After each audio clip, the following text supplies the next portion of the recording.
Come on, catfishing with the redneck dog. Come on, y'all. We gonna catch us a hog.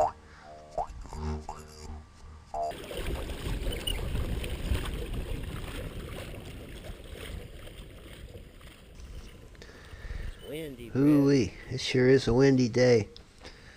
We're pretty confident we can show you how you can catch fish in rough waves and wind. No problem. Just gotta have the right tools and the right mindset.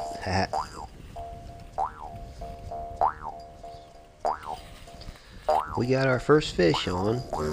We're fishing with planerbobbers and cut shad. Winds out of the north about 20 to 25 miles per hour, making fishing what some would think, well, pretty much impossible. We're using a small drift sock, or what some would call a sea anchor, to slow us down in the wind. Otherwise we'd be just totally blown off the lake. But this thing will sure even the odds. Get one at your local marine store for about 25 or 30 bucks. It's a must-have if you're going to fish some high wind.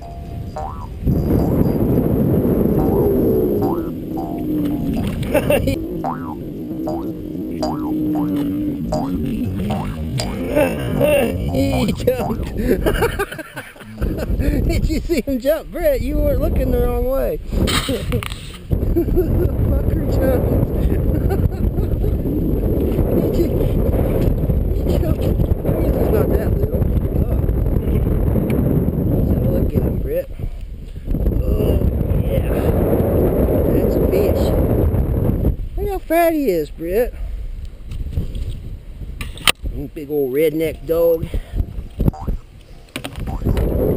Are you a redneck fishing dog? Look what we got.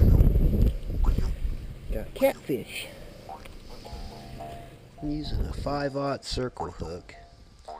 Like I said before, we're using cut shads. I'm using the heads and the guts section of it. Just about the size of your hand bait, maybe the size of your palm. Our speed, even with the drift sock, and I'm also using a trolling motor to kind of control the drift a little bit. I would still say it'd be about a half a mile an hour to 3/4 of a mile an hour. Our outriggers help make our canoe a lot more stable of a fishing platform, and they also incorporated some nifty rod holders too. The secret of catching catfish? It's the same all the time. You find out where they're feeding. Normally it's on a shallow flat that's near deep water. Get you some planerbobbers, just a big old heavy bobber. Tow you some shad through there, about 3/4 of a mile an hour, half mile an hour. You'll be in business. Just keep it moving slow.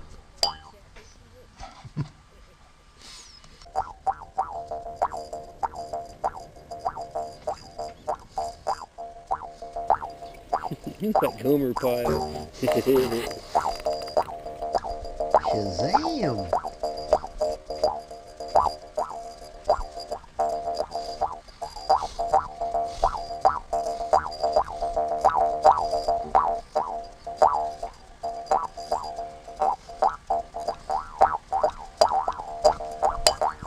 Planer-bobber fishing, it's just like jug fishing, but it's a lot more fun because, like, you know, when your jug goes down, you gotta chase it down.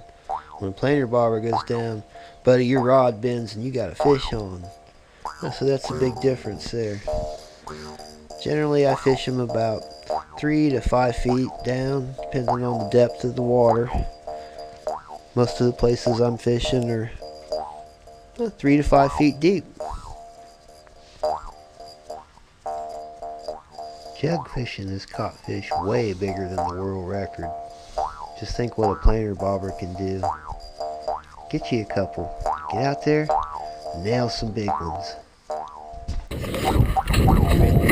one on the jug there. There he goes. Let's go get him.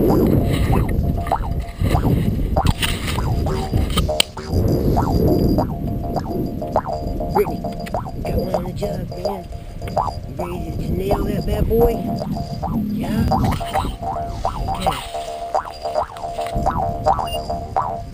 We can get him this time.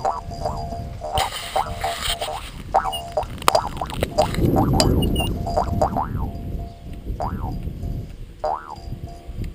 off.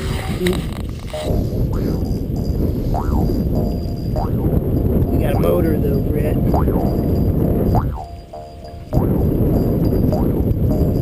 in between the pontoon there and the canoe. There, got him. Yeah. Uh-oh. Be a big fish, huh? Oh yeah, nice one. Whoa! Hey, come back here. Well, there's another reason planer bobbers are better than fishing with jugs. That's not ever happened to me yet with the planer bobber.